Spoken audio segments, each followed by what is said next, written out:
Hey guys, what's going on? So I've been in a pretty thrash metal mood lately. My two favorite bands from the Big Four are Megadeth and Anthrax. So I decided to do a top 5 Anthrax albums. So these are my personal, not the top 5 in general, because it'd be stupid if I did a top 5 in general, because obviously everyone has their own opinion, and that's kind of dumb. So, to kick off the list, number 5 is Spreading the Disease, their second album. A lot of people say this is one of their best albums. It's just not really my favorite one, but it's still a very good one.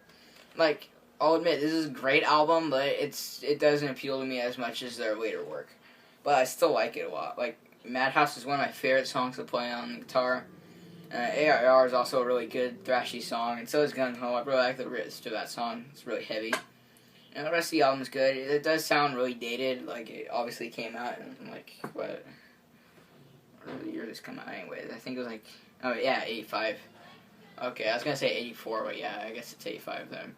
Like, it just didn't, it just sounds kind of dated in a little 80s, but still good. I do really like the album cover. It's really cool. I think it has Scott Ian on a stretcher, and they're taking him on stage. And there's a guy in a gas mask. It's really cool. So, number 4 is the first Anthrax album that I actually purchased. This is Sound White Noise. So this is less of a thrash metal album, and this is more of like a alternative metal album, or even maybe I would even say a grunge metal album, even though grunge metal isn't an actual subgenre, but they kind of have the grungy sort of, almost Alice in Chains kind of vibe on here. I really like the song Pottersville, one of my favorite songs from Anthrax. I also like Burst. That song reminds me, when I hear that song, I think of this album. I think of the time when I bought it. And I really like this album. I think this is an import, too. Because I bought this used, and it came with a poster. The booklet folds out into a poster. It's pretty cool. Double-sided. But when you look up the CD, like on Google Images or something, there'll be a different layout. So that's kind of interesting. I think I found out it was from like Germany or something, maybe. I don't know, but I posted it out on Killing the Mainstream, but yeah. Alright, number 3, we have the album before that, Persistence of Time. I really like the darker edge they went for on this album, but they still kept the thrash on here.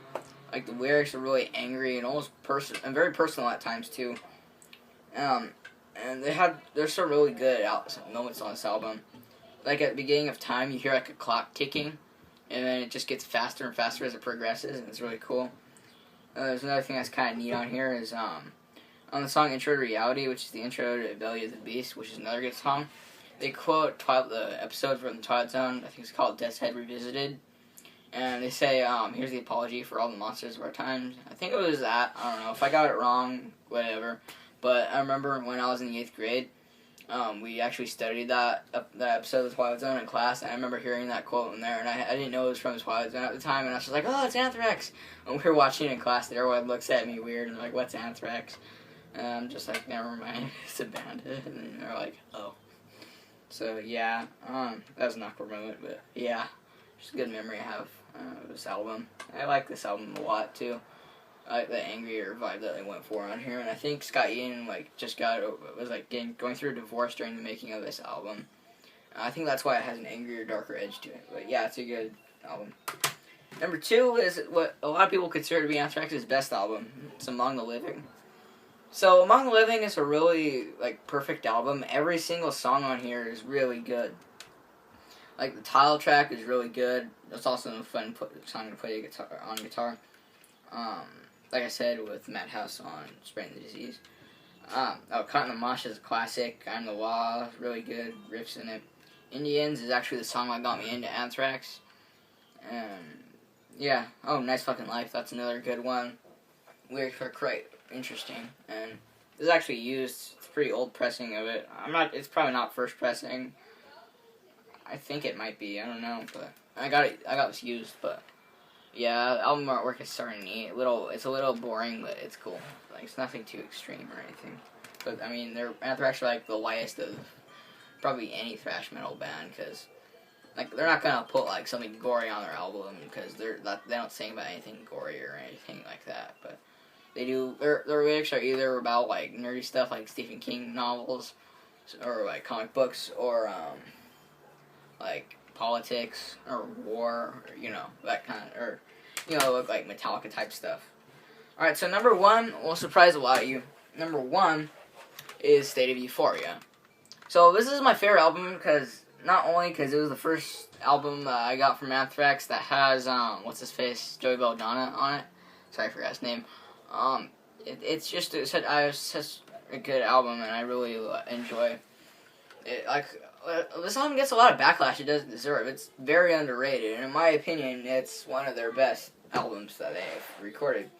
Because it's like Among the Living Part 2, except it's a little bit more rock. The songs feel a little, not underwritten, but, well, it feels like they like just wrote the songs and then just recorded them.